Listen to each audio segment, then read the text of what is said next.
Përshëndetje. Për javë tëra u krijua përshtypja se Shqipëria ishte kthyer në armiken e natyrës vet. U thanë shumë gjëra, u shkruan edhe më shumë.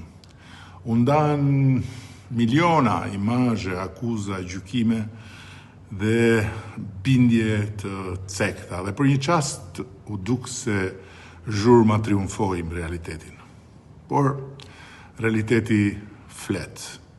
Environmental Performance Index 2026, indeksi më prestigjos global për performancën mjedisore, sapo e ka renditur Shqipërinë, të parën në Ballkanin Perëndimor, të 46 nga 177 vende në botë, me progresin më të madh në rajon gjatë 10 viteve të fundit. Ndërsa, për zbutjen e ndryshimeve klimatike, Shqipëria renditet e 21-ta në botë. Dhe këto nuk janë vlerësimet që ne i kemi bërë vetes larg qoftë, por janë përfundimet e institucioneve ndërkombëtare dhe akademike, të cilat prej një çerek shekulli masin me konsensus global, me të njëjtën metodologji, performancën mjedisore të vendeve të botës. Por sinqerisht ajo që mua personalisht më gëzon më shumë se sa renditja është fakti se kjo renditje tregon rrugën që kemi bërë. Nuk ka ngaluar shumë vite që Shqipëria ishte vendi i prerjeve barbare, të pyjeve, gjuetisë, së egër të shfarosjes kriminale të shumë specieve, i lumenjve të kthyer në vend grumbullime, mbetjesh dhe një shteti që shpesh nuk kishte as mundësi, as instrumenta, as kulturën për mbrojtje natyrën, por mbi të gjitha vëmendje. Sot jemi një vend krejt tjetër edhe në këtë aspekt. Madje kemi arritur deri aty sa të zhvillojmë protesta të mëdha për mjedisin.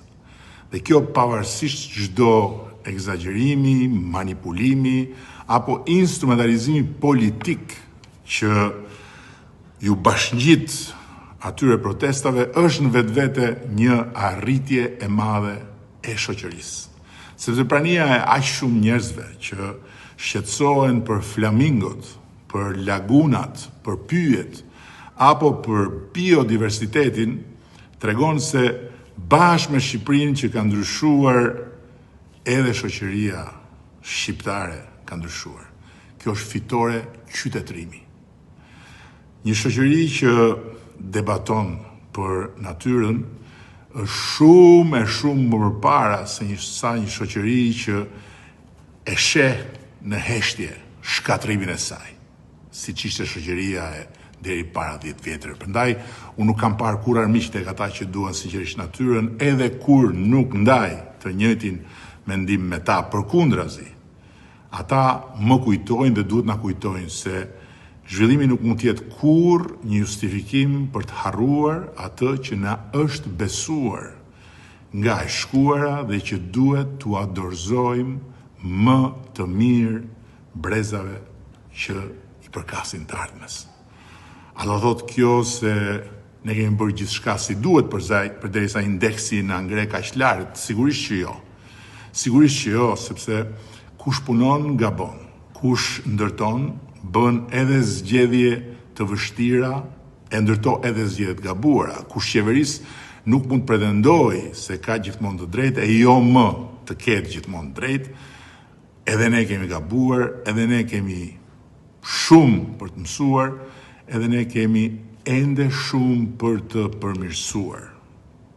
Prandaj, ky raport nuk është një medalje për t'u vetkënaqur dhe as për t'ja u përplasur në fytyrë atyre që mendojnë ndryshe nga unë, por është një përgjegjësi shumë e madhe dhe një kujtesë se do të dëgjojmë më shumë, të korrigjojmë më shpejt kur është e nevojshme dhe të mbrojmë me edhe më shumë vendosmëri ekuilibrin mes zhvillimit dhe natyrës, ama duke mos i harruar kur faktet.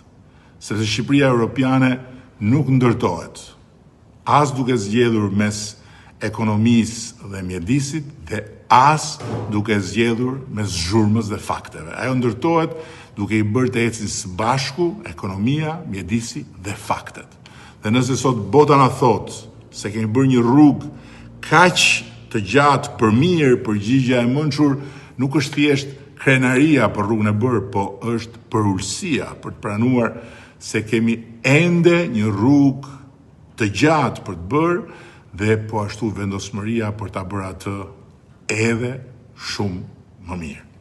Ky është detyrimi ynë ndaj Shqipërisë dhe kjo është fjala ime pas një raporti që më bën sinqerisht krenar për gjithçka kemi bërë, por nga ana tjetër më bind se reflektimi i premtuar për atë që na vuri përpara pasqyra e bulevardit të Flamingove është jo vetëm i nevojshëm, por i domosdoshëm. Dhe së shpejti do ta keni dhe ato.